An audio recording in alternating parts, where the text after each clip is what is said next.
Yo, what's up, everyone? It's Nick Can't Mine here, back with another edition of Meet the Taco Plebs. I got a really special episode for you today because I got one of my longtime homies from Bitcoin Twitter, Saint Bitcoin. He is the host of the Pleb Talk Podcast, and I remember being very honored and felt very special that he reached out to me to be the very first interviewee on his podcast. And ever since then, like, me and him have just been talking a lot more and getting to know each other better. And the dude's a top dude. He has been working hard as shit this entire year to stack sats, and I think he's got a really amazing story. And Saint Bitcoin, thanks for coming on. Yo, young Nick, big Nick. I can't even call you young Nick no more, man. You're living a dream. You're doing the Bitcoin magazine stuff. I'm gonna have to call you Big Nick from now on. What's up, man? Hey, it's been a long time since we talked, man. I miss you. I miss you too, bro. It's been way too long since we talked. You know, we did that one podcast with just you and me, and I remember not too long later we did another podcast called Forged by Bitcoin, and we also had Optimus Fields on that. That was one podcast I really enjoyed, and I know that we were talking on the timeline about doing another episode of that, and I would be totally down to do that. We're definitely going to have to do that very soon. I like the podcasts when you get to like dig deep into like your life and like the way like you've been changed about like this whole experience that we've been through in Bitcoin so far. Those are really fun. Because everyone's got a different story, but it's like always like pretty similar to other people. Like everyone gets to the same end goal, but just their path to where they get there is totally different and unique. And I love it. Dude, same here. And let's get into your path, actually, with the first question I want to ask you is, sure, what is your rabbit hole story and how'd you find Bitcoin? All right, man. Well, so my rabbit hole story, I'm going to just keep it real short because it's not extremely special, but it's definitely a story of redemption. When I got into Bitcoin in 2017, like many people, I got into Bitcoin when it was around the 3,000 area. But so around that time, I was just starting my freelancing career in production full time. You know, like I shook enough hands, I got enough contracts, I did enough gigs to where it was like finally full time. I was just moving out of my house. I was just getting married. So like everything was really new. Like life was very new for me, I guess. Adult life was very new for me. So I didn't know a lot about finances either, or I didn't know a lot about the history of money or just all the things we know now. But I got into Bitcoin. Unfortunately, it was from, and I say unfortunately because it was from a friend from my old church, and I didn't know anything. So with Bitcoin, I got into the shit coins, I got into the Ponzi schemes, and I got into all the junk as well, right? Like many other people. For me, that was my learning curve. That was my my little stumbling block to, you know, kind of straighten me out. I remember when I was on my first traveling gig with one of the production companies that I worked for, I was watching my shitcoin portfolio go up by like tens of thousands of dollars, right? Like I was freaking out at work. I didn't understand what was going on. I made some money, I lost some money, but I learned, right? Like that was the most important thing for me, was I learned. So right after the beginning of June 2018, right after the beginning of 2018, the first couple months, I was selling all my shit coins, left all the Ponzi junk, and I jumped on Twitter, right? I jumped on Twitter for two reasons. One to keep up with politics and Trump and QAnon and all that kind of stuff, and the second was Bitcoin. And I'm really grateful I jumped on there because I started finding the plebs. The first couple accounts that I found was American Hodl, Dr. Bitcoin, and Psychedelic El Barto. Like those were the first couple guys that I found on Twitter. And just from there, it just leads you down right, the rabbit hole of Bitcoin maximalism and like finding this community of people. And I'm really grateful for it, because I wouldn't be the pleb, the maximalist, the sat stacker, the seeker of freedom, monetary freedom that I am today if it wasn't for all the plebs on Twitter. So it's definitely time well spent. You know what I mean?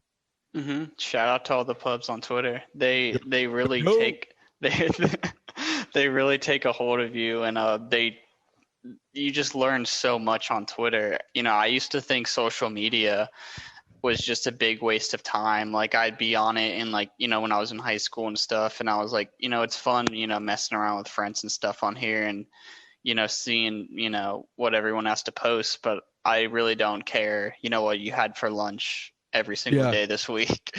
And yeah.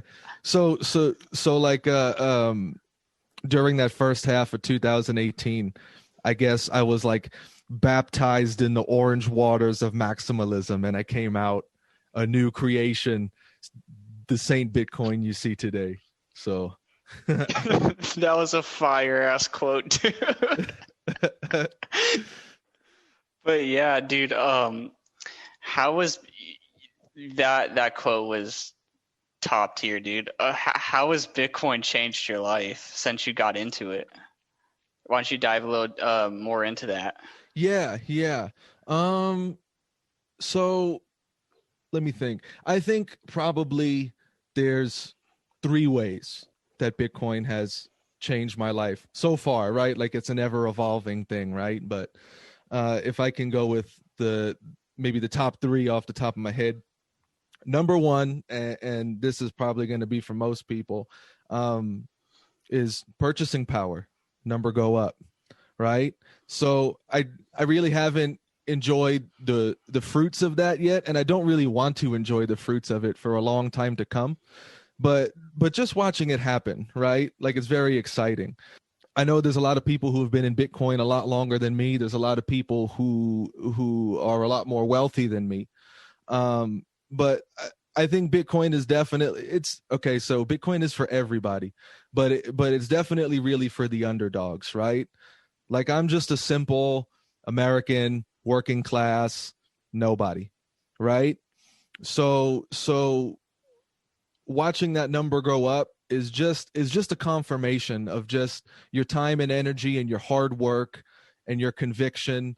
Because maybe I speak for myself, but I put everything I had into Bitcoin over the last several years. I put everything I had into Bitcoin. Paychecks, if I won money, if I got money as a gift, everything. I even took out a loan to get more Bitcoin. So I put everything I had and then some into it. So it's very enjoyable to watch that number go up. And, you know, as the dollar goes down in value, it doesn't really, you know, mean anything, right? Because the dollar is eventually going to become worth nothing.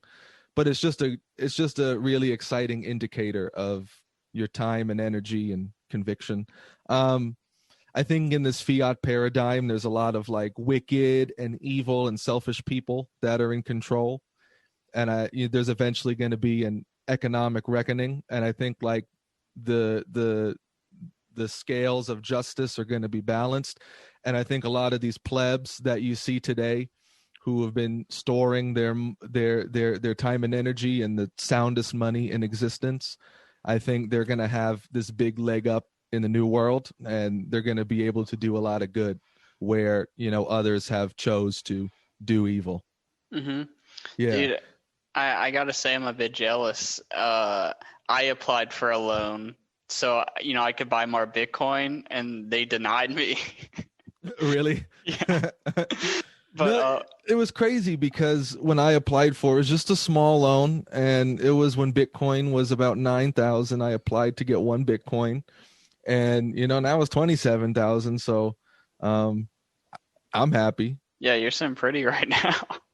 But one thing I wanted to touch on is I totally agree with you when you say, you know, Bitcoin is everyone, especially like the plebs, you know, like the working class. Like, over this year, we've had so many rich people and institutional investors, you know, the Michael Saylors, the Stan Druckenmillers, you know, yada, yada, yada, come into Bitcoin.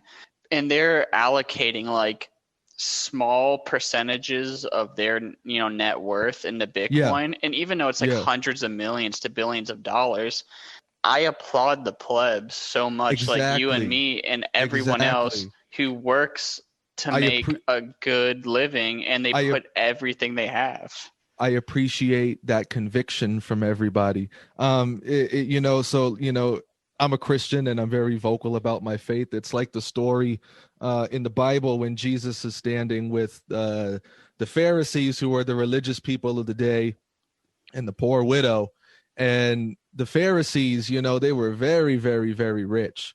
And when it came to them coming to the temple to, tithe, to make an offering, right? Like they tithed of their excess. They tithed their 0.5% of their wealth, right? But the widow of great faith, all she had was 2 pennies, and she put in all she had, and Jesus praised her for that. And it's like kind of like the plebs, right? Like we've put all we had into this thing, and we're seeing the rewards for it, and that's why we get so amped about it. I wanted to go over just quickly the other 2 things of how Bitcoin has changed my life. Oh, yeah, go for it. Um, the other one is just finances in general. So like because I've been involved in Bitcoin, because I've been involved in Bitcoin Twitter, been around Bitcoiners, listened to them, I've been able to, it's kind of like the veil of deception has been pulled back. And I've been able to see that through Bitcoin. And I mean, maybe other people have seen it through other avenues, but for me and many others, it was Bitcoin. And what I mean from that is like, because I know what Bitcoin is, because I know where it's going, because I know the history that has led up to it, I can now see the fallacies of fiat currency and the evils of central banking. And it all makes a lot more sense when you look at it through like the orange lens, right? When you take that orange pill, your view on Yeah. everything just changes. Like you just said that perfectly. You took the words right out of my mouth. Once you learn about Bitcoin, you just start seeing, the lies and deception of the entire financial system. And you can't look at the US dollar or any fiat currency the same way ever again. It's No, no, just no, you all you see is can't. corruption. Yeah.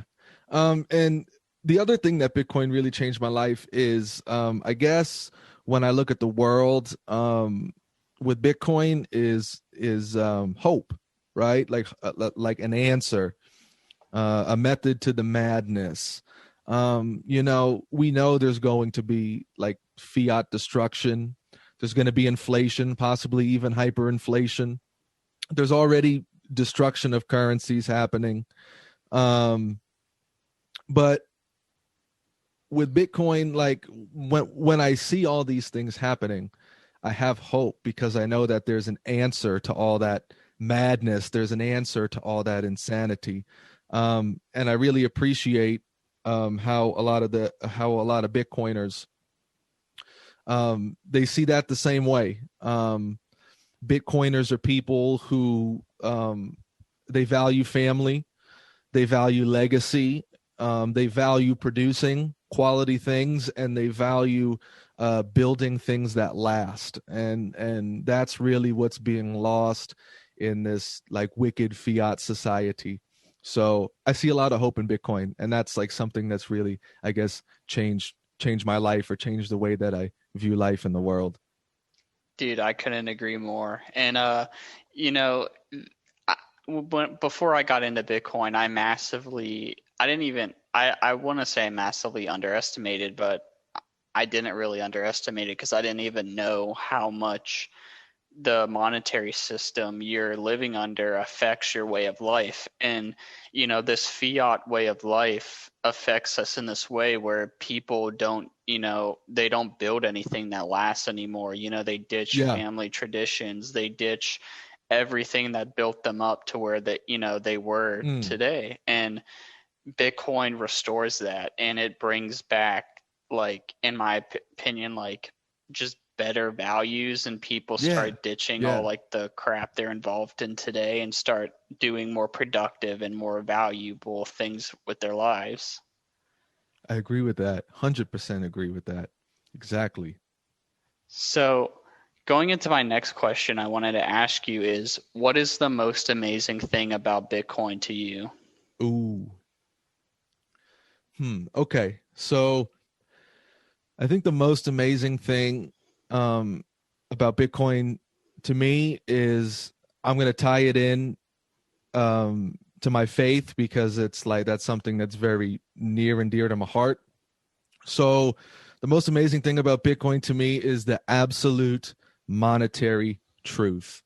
And what I mean by that is just simply the 21 million absolute scarcity, unshakable, unbreakable consensus, an immutable global ledger.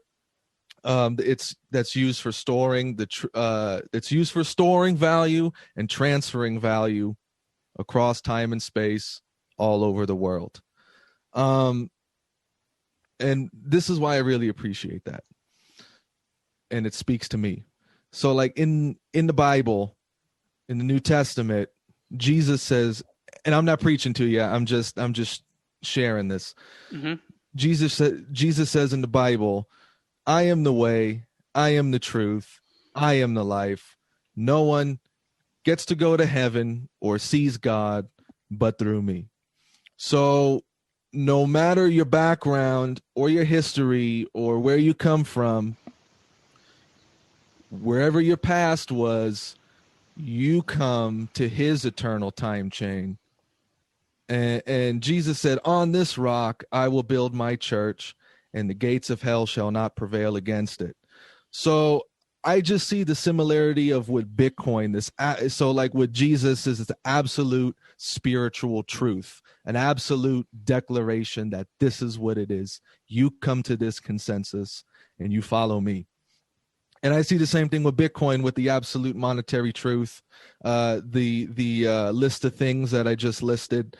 With no matter what your background is in life, where you came from, what you believe in, how you view the world, you leave it behind, and you come to this time chain. You come to this consensus, and you leave that old fiat mindset behind, and like you venture forth into newness. So like Satoshi would say, on this rock, meaning this absolute monetary truth, I will build the soundest money in existence, and the central banks of hell shall not prevail against it. Right? You come to that time chain, you come to this consensus, and you follow that way because it's a better way. So that's the most amazing thing to me. Dude, that's just amazing. Like that's awesome to hear.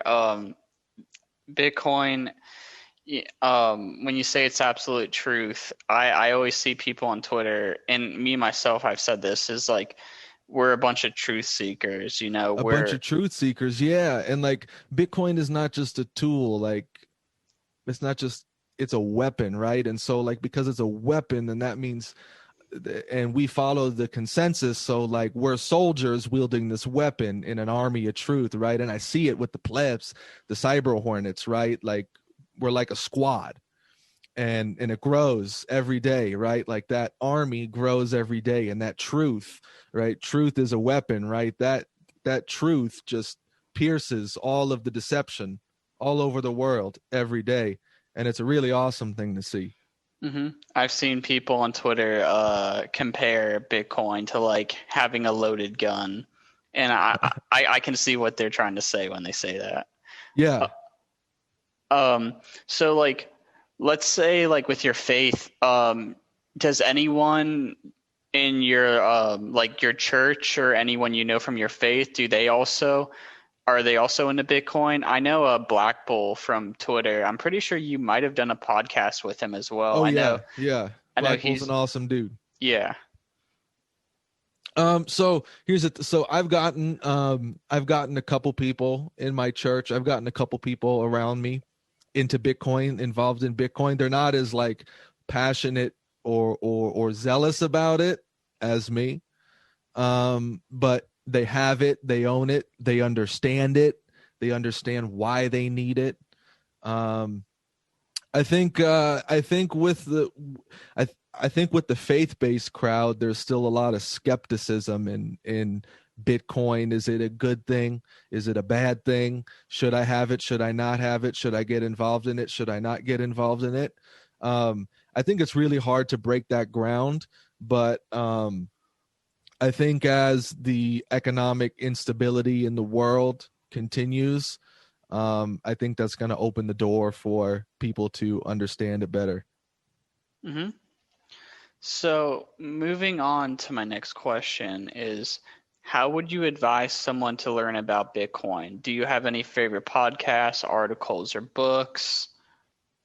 That's a good one. Let me see. So like this is what I think. Anybody that I talk to about Bitcoin, I always tell them, like, you're already interested in it enough to listen. You're already interested in it enough that you've heard about it before. Get yourself $10 worth of Bitcoin. Get yourself $5 worth of Bitcoin. Get yourself $20, $50, $100, whatever your number is of that amount that you just really don't care about, because you will care about it. But I think if there's no skin in the game, then there's no urgency. But when you have that little bit, whether it's $5, $10, $20, $50, $100, and you see it going up, you see it going down, you see it going all around, like that intrigues people. That really piques people's interest. So that's always my advice to people. Just take a little amount that you really don't care about. Just get a little bit of Bitcoin.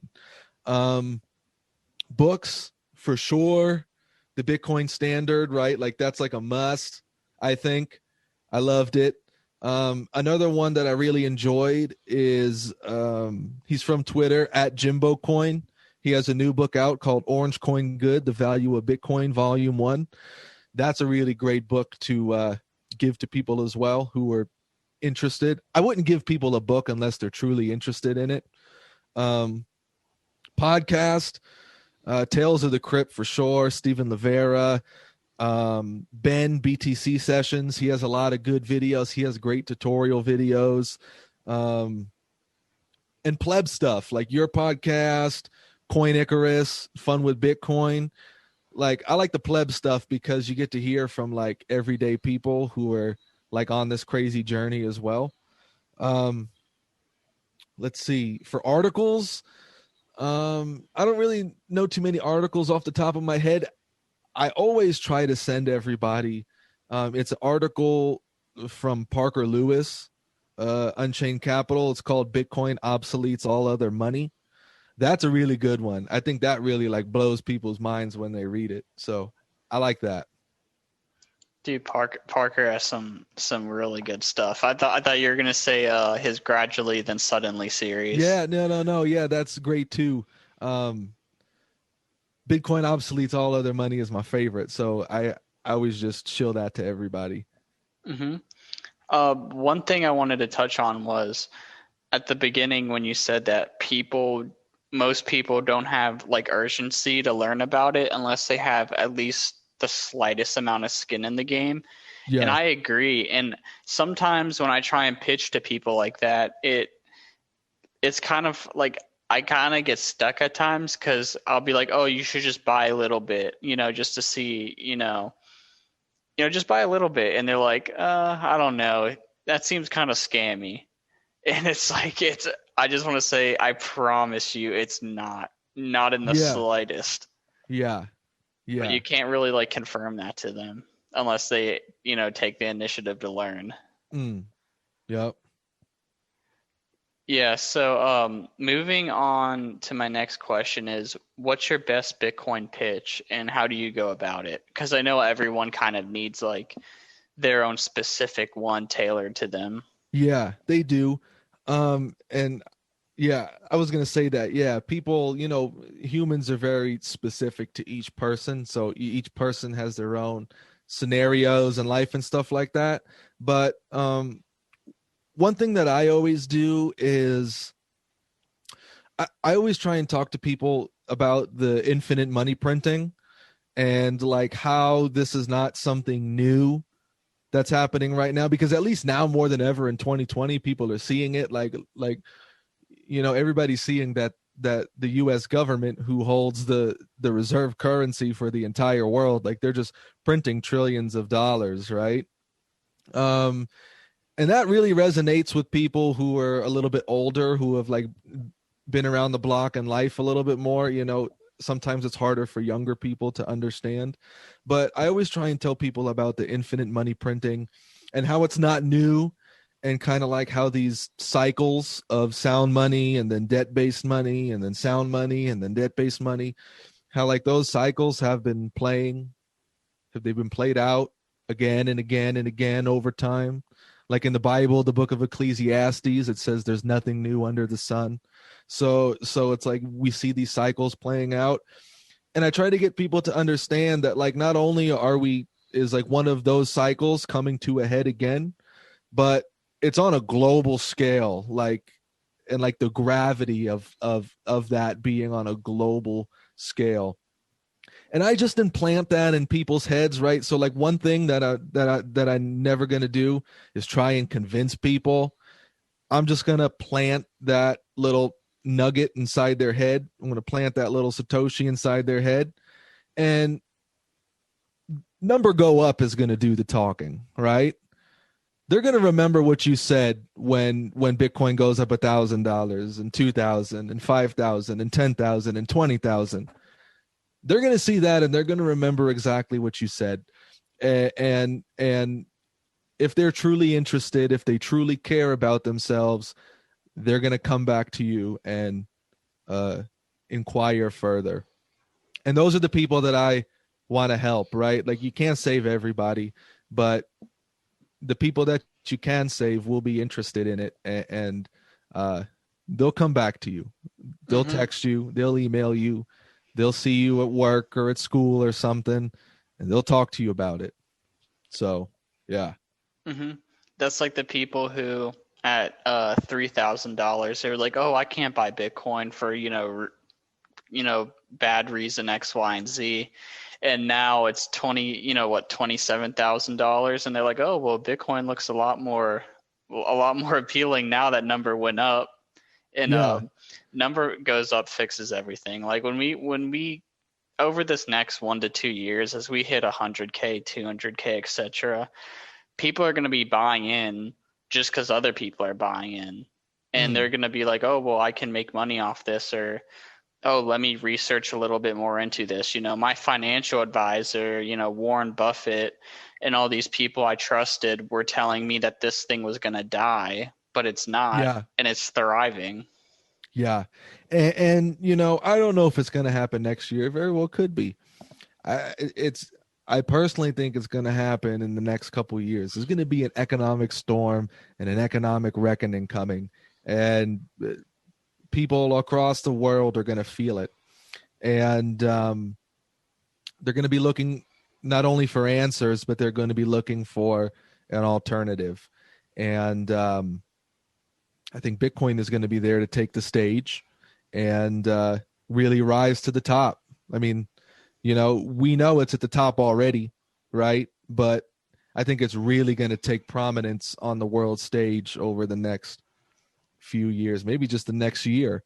You can't keep printing all these trillions of dollars and trillions of dollars and close economies down and put people out of work and all this kind of stuff and just like no consequences to it, right? So Bitcoin was created for such a time as this, and I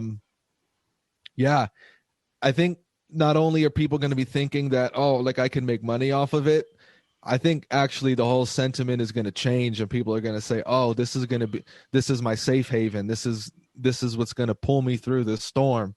And they're not going to want to, either they're not going to want to sell it right away, or they're going to understand that the fiat currencies are not the answer, and they're just going to want to hodl. You know what I mean? So we're winding down to the end of this interview, and I just have one more question for you. Oh man, winding down, man, you're getting me amped up. Yeah. So I just want to know, because I know you've been super busy. You've been working super hard throughout 2020. And are you going to continue the Pleb Talk podcast? And do you have any future plans for that, or any future plans, that you want to share? No, so I guess I never really got to explain this yet. It's kind of hard to explain it over a tweet. The reason why I started the Pleb Talk podcast was because my career in production, I get to travel all over the country for work. So like every single place that I go, I wanted to like meet a pleb, meet up, grab some steaks or something and like record a podcast, right? Mm-hmm. So obviously with the whole country being shut down and like the live events industry being one of the hardest hit industries in the country, I can't really do that at the moment. But that's what I want to do with the podcast. And so it's definitely coming back next year. I'll be making more episodes. Thank God I have my career is going to slowly start to come back next year. So I'll definitely be making more episodes, but I really created it because I like to actually sit down and hang out with people and talk and do the podcast episode. Dude, I was sad when I saw the episodes, stop, because your podcast was literally one of my favorite podcasts. Oh man! See, now you're convicting my heart now. Oh, I just like, my favorite podcasts are the ones where plebs just get on and shoot the shit. Yeah. Well, blame the commies, man. The commies took it. The commies took it away. Oh, I know, dude. But yeah, man, it's coming back in 2021. I'll be traveling again. So that's awesome to hear, dude. Yeah. So, dude, I want to thank you a lot for coming on tonight. And, dude, it's been really good talking to you again, and we got to continue talking more. Hey, man, I want to thank you for having me, all right? You're doing great, young Nick. Thank you. I appreciate that. Cool, man. So if you made it to the end of this video or this podcast, leave a like, comment, and subscribe, as well as you have to follow Saint Bitcoin on Twitter. His link will be down in the description. And I'll see you guys next week with a brand new guest. Peace. Peace.